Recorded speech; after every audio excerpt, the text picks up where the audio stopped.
Bismillah, bir ben bana bir benden, ben benim çekma bir ben bana. Welcome to the Sufi Heart Podcast with Omid Safi, featuring teachings and stories from the wisdom of the Islamic tradition. Omid invites you to a meditation on the transformative power of love and recalling the necessity of healing our own hearts through healing the world. If you'd like to support Omid's podcast, please visit BeHereNowNetwork.com/Omid. Hello, friends. My name is Omid Safi, and I have the great joy of being the host of the Sufi Heart podcast.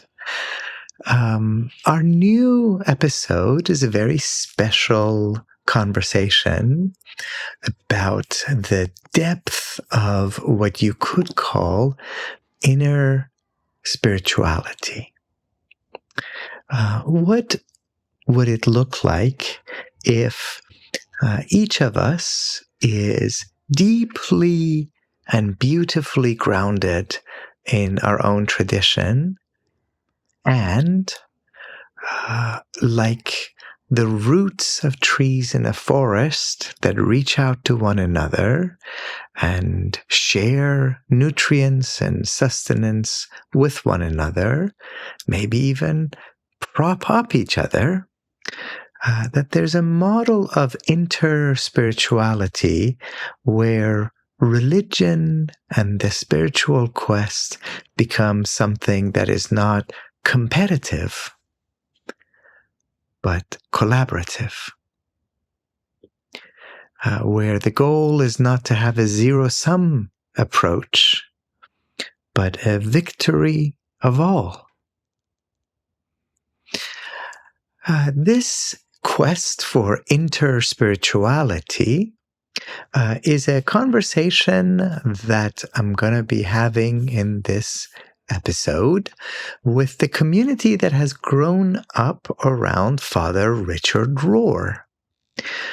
Richard Rohr is a contemporary Christian mystic, and he's the founder of the Center for Action and Contemplation in Albuquerque, in New Mexico. And he's really part of the movement to revive the contemplative tradition in Christianity. And of course, here at Sufi Heart, we are devoted to the contemplative tradition of Islam, the Sufi tradition. And this conversation grows out of a new book that Richard has written, Saint Francis and the Sultan of Egypt, which explores a friendship, a deep-seated friendship between Saint Francis, the noted Christian mystic, and the Sultan of Egypt, a noted Muslim ruler. So this episode on interspirituality and ways that we can deepen our faith through a model of friendship with friends of parallel and neighboring spiritual traditions is devoted to that. I hope you enjoy it. And if you enjoy these kinds of conversations, I do invite you to consider joining us in something that you could call an interspiritual journey. We have a contemplative retreat coming up in Turkey in the month of June. And we will be there from June 9th to June 20th. And we're going to be exploring the ways that the Muslim and the Christian traditions have grown up as parallel and neighboring spiritual traditions. So if you're interested in that, check out our website, illuminatedcourses.com, and it will have more information there. So with that, let's head on to our podcast. Omid Safi is a teacher in the Sufi tradition of radical love and founder of Illuminated Courses and Tours. He is currently a professor at Duke University, specializing in Islamic spirituality and contemporary thought, A leading Muslim public intellectual, Omid is committed to the intersection of spirituality and social justice. His most recent book, which Mike can't stop raving about, is Radical Love, Teachings from the Islamic Mystical Tradition. If you want to hear more, you can check out his podcast, Sufi Heart, and we put links to all of his tremendous offerings in our show notes.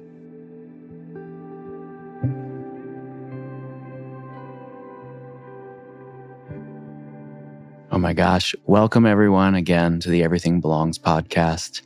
Drew Jackson, great to be here with you again, my friend. As always, Mike, so good to be here. Oh my gosh, I am so overwhelmingly thrilled about our guest today. Brother Omid, would you mind repeating yourself for our listeners to tell us again? We asked you, do you prefer to be called Omid, Professor Safi, and you shared this beautiful insight with us about John and what it means. I'll just let you take it from there. That was so wonderful. Yeah, thank you very, very much. And it's really lovely to be with you and with your community. So in much of the East, there is an affectionate suffix that is added to people's names, people who are dear to you, or you hope they might come to be dear to you, and it's the suffix John, just like the American name John, and John means soul, or even life force, and everything has a soul. And, so you would be Mike John and Drew John, and almost anybody who's dear to me calls me Omid John. And it's basically the idea both that in our encounter, maybe much like the encounter that we may touch upon today between St. Francis and the Sultan, we are striving to see, yes, our physical form, which is itself blessed, but also the soul, that this is a soul-to-soul encounter, and that this person not only has a life and a precious, one wild and beautiful life, but also that in some ways they've become so dear to us that they're like the life force that sustains us. That is absolutely gorgeous. And may it be so in our conversation today. Yes. Omid John, if I may, if I'm using it correctly. Please, perfectly. I have to tell you, I've just returned from a week in the desert. I've taken my annual retreat out in the cold and the sand and the stars. And your collection of translations from the mystical tradition of Islam was my companion while I was out in the desert. So thank you so much. What a gift. Thank you for taking me along to that wonderful theater of the divine qualities that our Master Jesus and our Master Muhammad and so many of the great sages have gone to in order to go within. Oh, it's so rich. I mean, reading texts from the desert in the desert is something else. And the title of your translation says it all, Radical Love. I love this statement. In the introduction, you say, the path of radical love is the path that leads to God, as well as the path that God walks. That is awesome. And later you write, as Rumi says, it is through this radical love that the bitter becomes sweet, the thorn turns into a rose, the pain contains healing, and the dead come to life. And wow, I read that and I thought, gosh, I could close the book and meditate on that for the rest of the week. Just to kick us off, is there anything you would be willing to share with us today about how love is the beating heart of Islam and of God? Not even just the beating heart of God, the very essence of God, the whole of God, and a God who doesn't show up in this world as love and as loving may not be God. It might be the other guy. Wow. And I shared something with some of my friends yesterday that, some of these words like God are quite ubiquitous and they roll off the tongues of people quite easily. at times from people in very prominent corridors of power. And when you hear that G word, you want to pay very close attention to where's the love? And where does that love show up? And how far and high and deep does that love extend? Does it roll down like waves towards those who at the moment find themselves weak and vulnerable? So the love that we're speaking of here is really God in action. It's really God moving through this world. And in saying that, this love is very much at the very heart of the Islamic tradition, is not to make any kind of a claim on exclusivity. Religion is not the game of Monopoly. You don't get to build hotels on the land of love and charge people rent because they've landed on love. No, I think it's the deeper you go and the more we drink from the depth of any of the world's great spiritual traditions, it just makes you recognize it when you come in touch with it in a parallel tradition. I love that so much. There's a story in the Gospels which is very near and dear to my heart. And in it, 2 of Jesus' disciples are walking down the road, and a man comes and joins them. And they walk for a while, and they talk. And they talk about scriptures, and they talk about the divine mysteries. And then later they share a meal. And suddenly there's a miraculous revelation, and these 2 disciples realize that it's actually Jesus who's been among them the whole time. And then he sort of disappears. And they reflect on the moment, and they say, "Didn't our hearts burn within us when we heard him talking?" And I have to tell you, decades ago, the first time I read an English translation of the verses of the poet Rumi, that was my exact thought immediately was, this is coming from a tradition outside of my own, but I can feel my heart burning within me.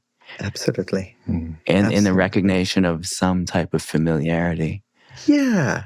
And what if God and those who embody God so beautifully, what if they're veiled from us through their over-familiarity? What if God is not hidden at all, but is hiding in plain sight?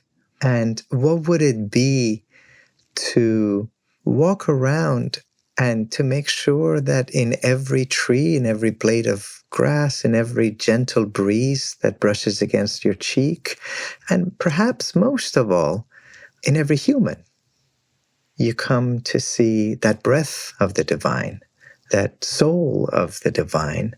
What if we come to see the human heart as the highest shrine of God? How would it change the way we live together? How would it change the way we treat one another? How would it change the way that we walk on the earth?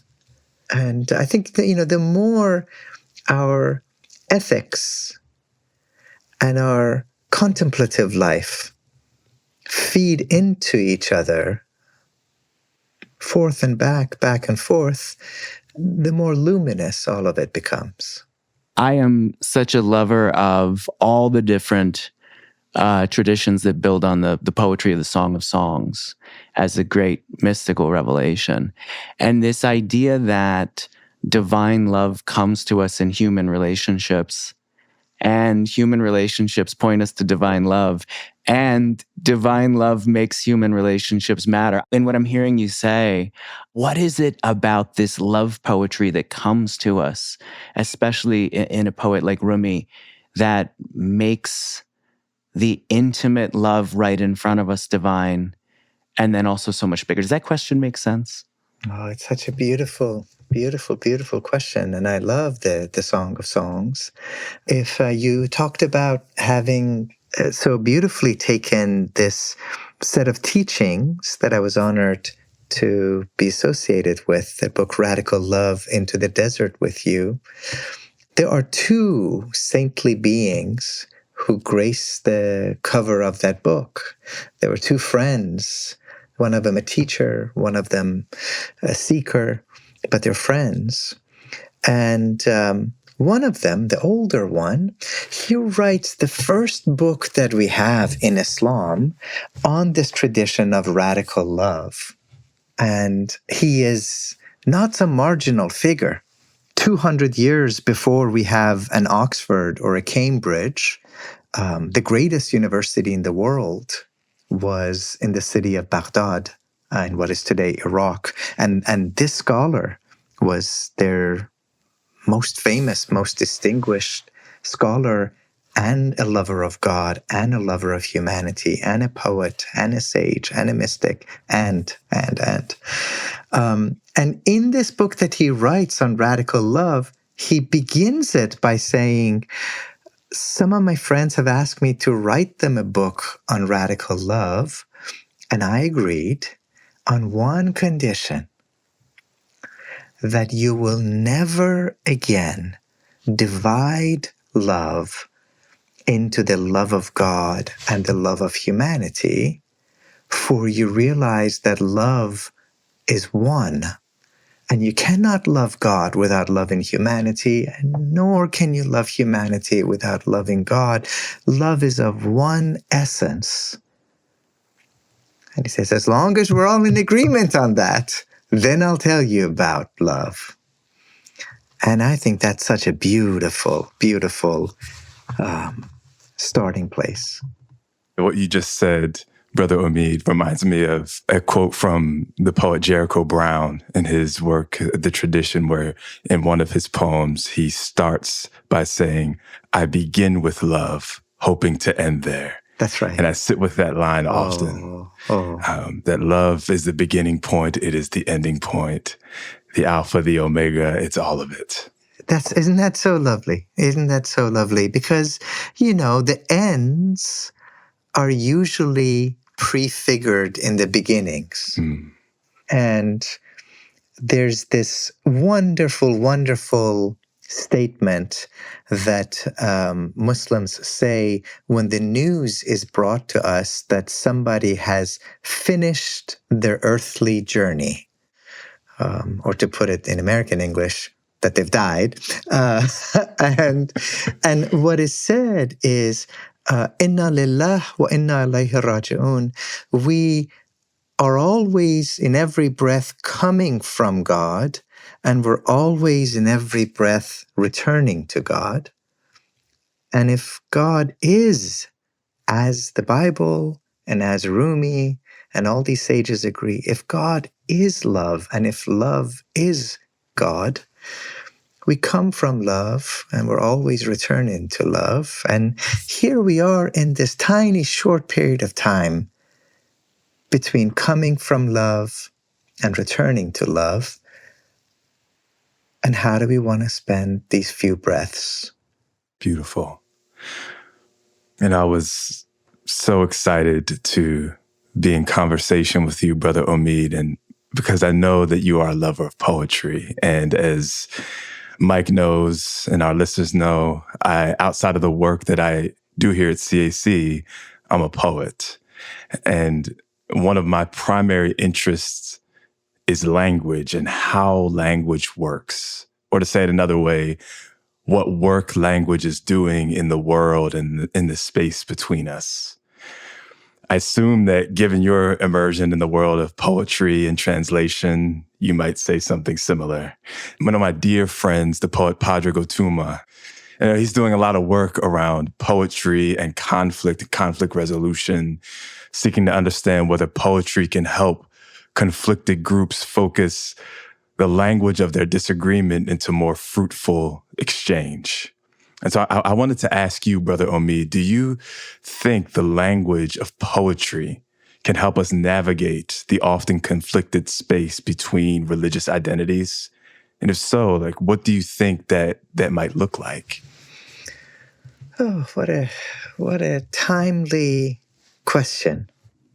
You know, my dear, wonderful brother Drew John, there's a part of me on the good days of the week that, not as a way of evading a question, but as a way of reminding us that other worlds are possible.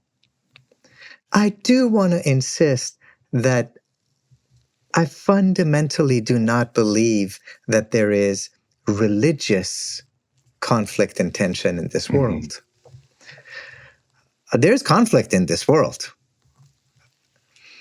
There's genocide in this world. We've been watching it for a year and a half. I don't care what name you put on it. There is racism. There is starvation, intentional starvation of people. There's occupation. There's lots of hideous things happening. I think that's ego, and that's greed, and that's selfishness, and that's putting the small self individually and communally and nationally and racially on the throne of wrong, and to put, as Brother Martin used to say, to put the right forever on the scaffold.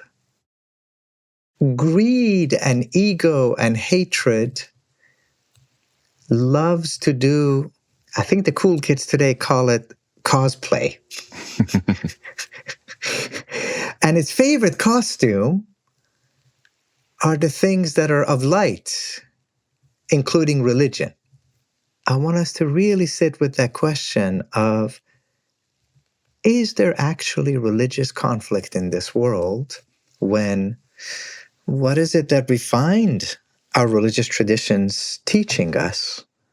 At the heart of the Jewish faith, that beautiful, noble tradition, be kind to the stranger, for you yourselves were once strangers in Egypt.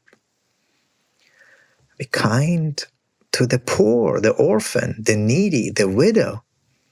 Our beloved Christ, that which you do to the least of these, you do unto me. And our beloved Prophet Muhammad,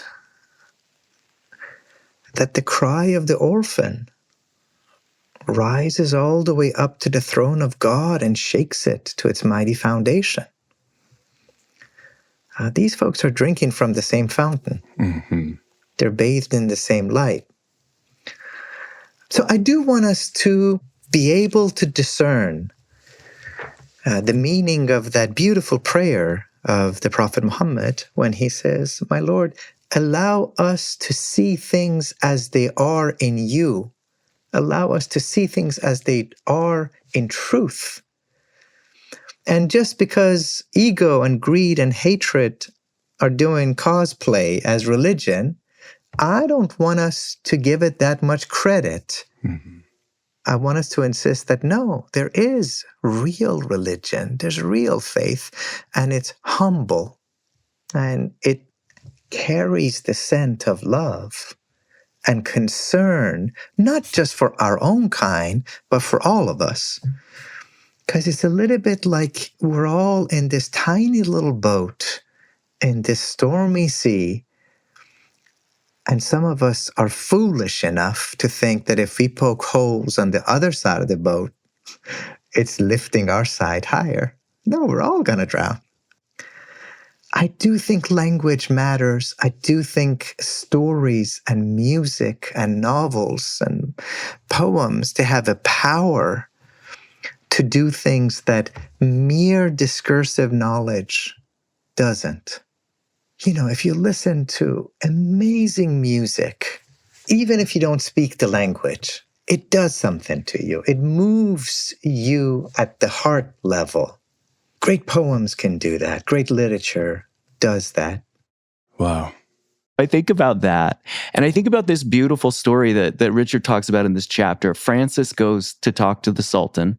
In thinking about what we learn from those in other traditions and other paths, and how they give us something back about our own. I'm curious, I'll say one more thing. I'm sorry, I'm just kind of all over the place on this one. But one of my great teachers says that curiosity is one of the best expressions of mystical love. How do you think curiosity and love can drive us to this place of just mixing and mingling in the alchemy of conversing across traditions and deepening where we stand and being led to new places? Oh, what a beautiful, beautiful question. And if I was going to actually practice the fruits of my own tradition, I would sit with that question and I would sit with it in silence.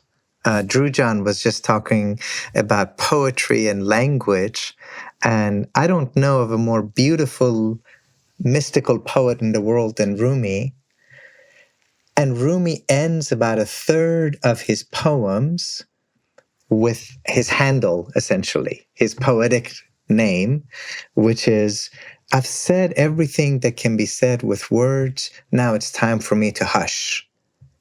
And you got to go and write your own poems in the silence, which is not the absence of words. It's an invitation. So just because I might say something about curiosity, that's only a reflection of our finite, limited time that we have here. But I know that there's eternities awaiting after we've stopped our conversation. Curiosity is both about awe, which is, as Rabbi Heschel says, it's the one indispensable, necessary approach to God. All that the soul ever needs are God, a breath, and a moment, and all three are possible. And that sense, he calls it radical amazement, is necessary. Curiosity is about that. It's about that sense of awe and radical amazement. We have an amazing God who's created an amazing creation and these amazing wisdom traditions. And curiosity is also about that most earth-like of qualities, which is humility. It's about not just breathing out, but also breathing in, also receptivity.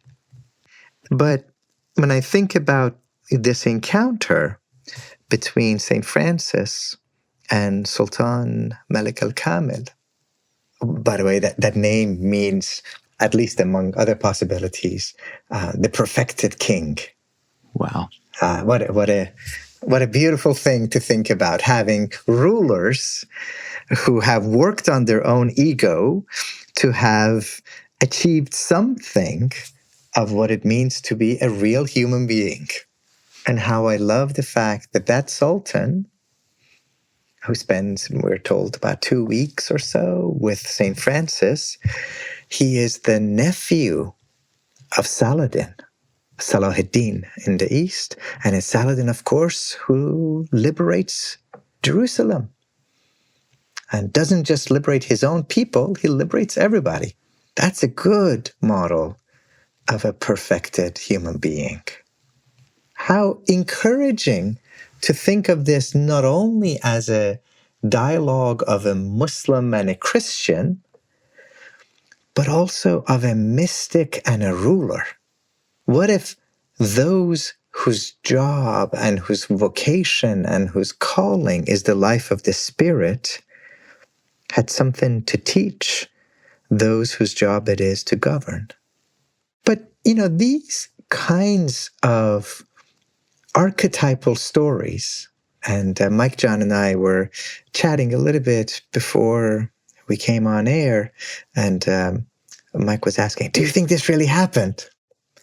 Sometimes we have such a narrow sense of what is real, and we think that if historically we can prove or disprove, did Jesus really go under the ground for 3 days? And did Muhammad really rise to heaven and see the face of God?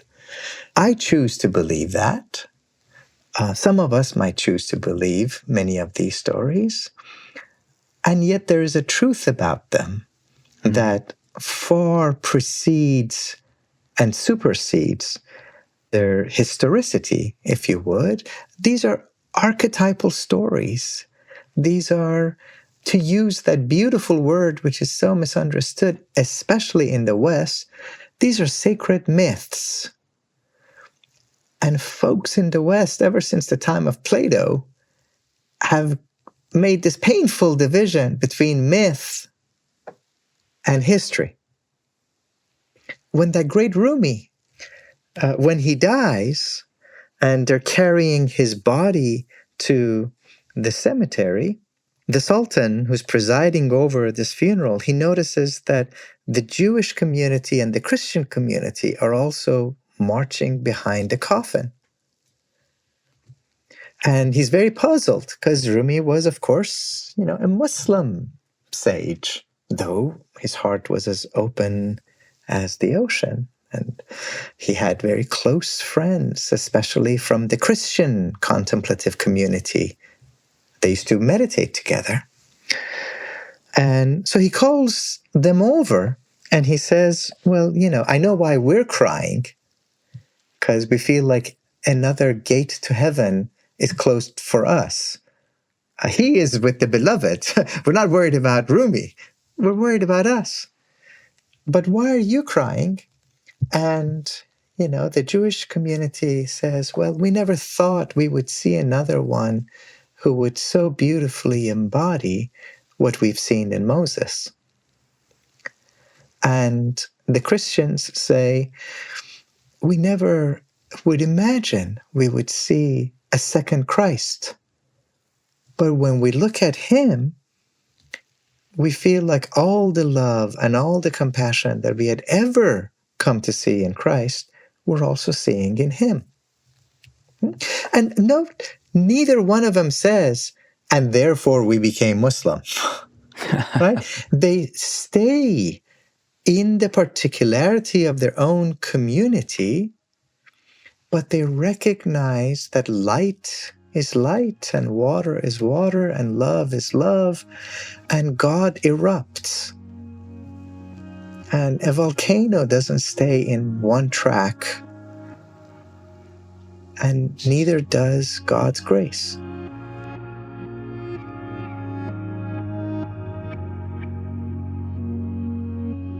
One version of this story and the way that it takes place in the theater of the human imagination is that Francis went initially not to convert the Sultan, but to convert the Crusaders. He went to critique those who were making war in the name of his religion and to bring them back to love. And when he was unsuccessful with the Crusaders, he found a brother in the Sultan who welcomed him, across enemy lines. And I, for one, as someone sort of rooted in the Christian tradition and fed by so many others, I need this story of a Christian who goes and speaks to other Christians and counsels them against war and violence and brings them back to love. I wonder, Brother Omid, if you could share any wisdom with us from the Quran or any of these amazing teachings that you've been immersed in how the practitioners of the religion of love can speak against what you were describing earlier, how ego wears the cosplay of religion to enact violence. Drew John, when I think about your graciousness, Mike John, when I think about your question, my own life has been enriched by sages, both famous ones and also everyday, ordinary, humble folks. I was very blessed in my life to have been loved on by the late Uncle Vincent Harding, close friend of Dr. King. He wrote the Riverside Church speech of Dr. King, which is Martin's most radical speech and probably what got him killed. I was very blessed to be able to sit at the feet of Uncle Vincent. And for me, I have the same love for Uncle Vincent as I do for Rumi. My soul doesn't distinguish between the wisdom that is there, I don't say was there, is there in Uncle Vincent, So, I'm not a St. Francis, but I know a little tiny bit about that dynamic of going and sitting at the feet of someone, and just by the grace of God, being blessed with a friendship and a companionship of that. Mike John, I think the one thing that I would say, now 35 years or so into this calling and this work, I'm not sure that speaking against racism and violence and hatred actually work. We got to call people to something, for something. And ordinary folks, so we don't have the luxury of thinking that we can either be pure contemplatives, disengaged from the world, sitting in our beautiful caves and deserts and meditating for eternity, or that we have to go out there, disassociating from the life of the Spirit and bring about radical social transformation.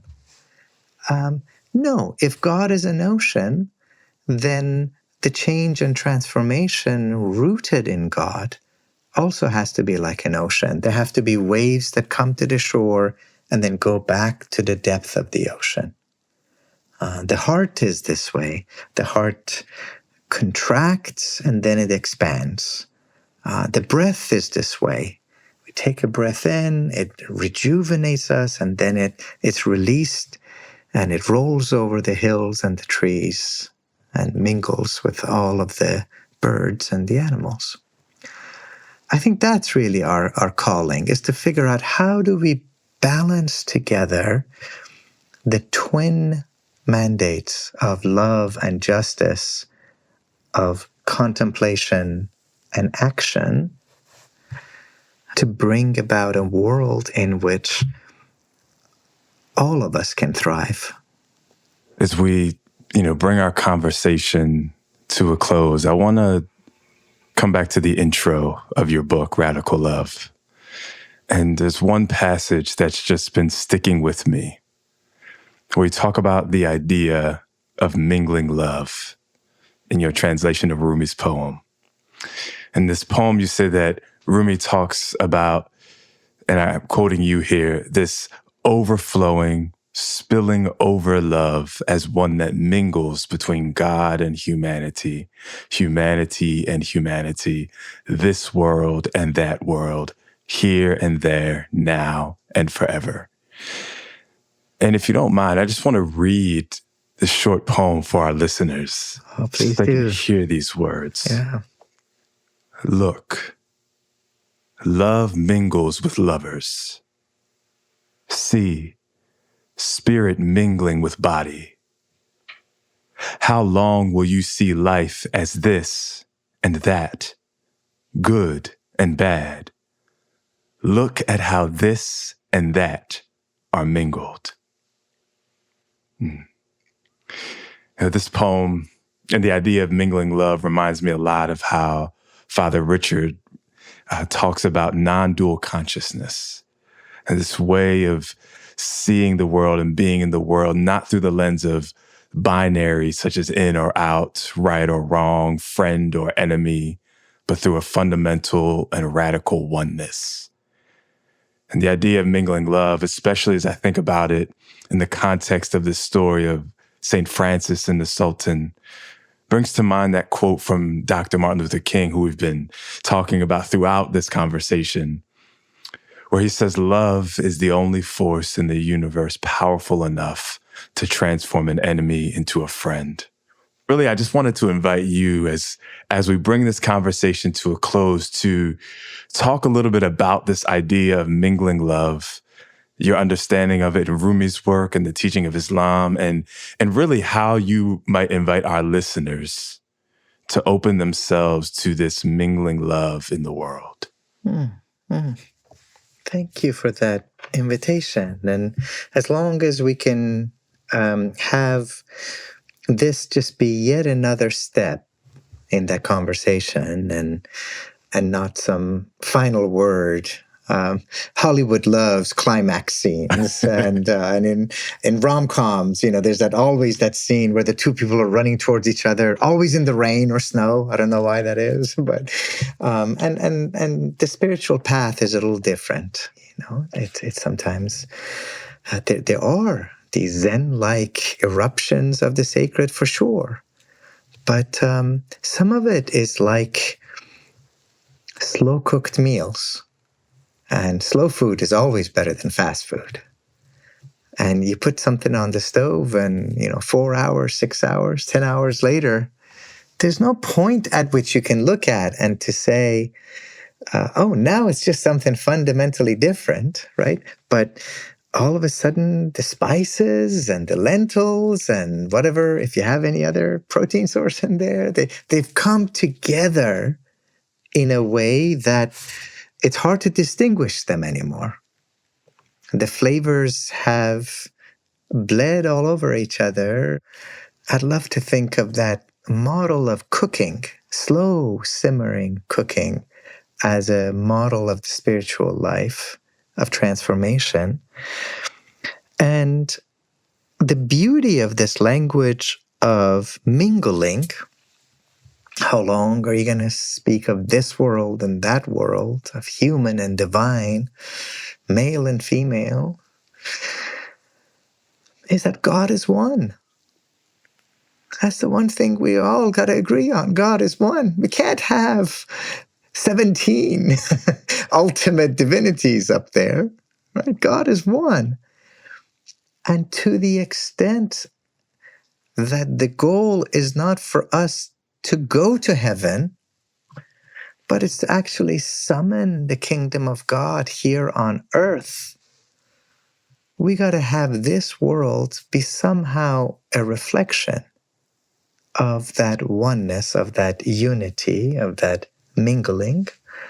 I think before I give in to not silence, but hushing and letting us stay in this sweet conversation, I want to also honor the fact that this is also an age of despair for a lot of people. And it's a time of exhaustion of the heart. And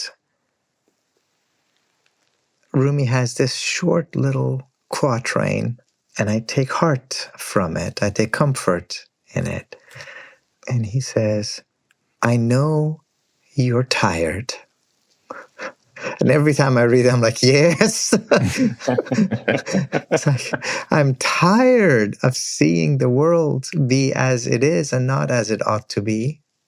I'm tired of us humans killing other people's babies. I'm tired of the rich oppressing the poor, of men oppressing women. He says, I know you're tired. Come, this is the way. And I think there's something about that clarity that this path of love is the way. In whatever ocean we happen to be swimming in, whatever faith tradition illuminates our life, come, this is the way. Oh, so rich. Thank you. Thank you, Brother Omid Jan. Thank you, my Johns. A gifted meeting. And I'll be thinking about this for a long time. Thank you for joining us on the Everything Belongs podcast. You're welcome.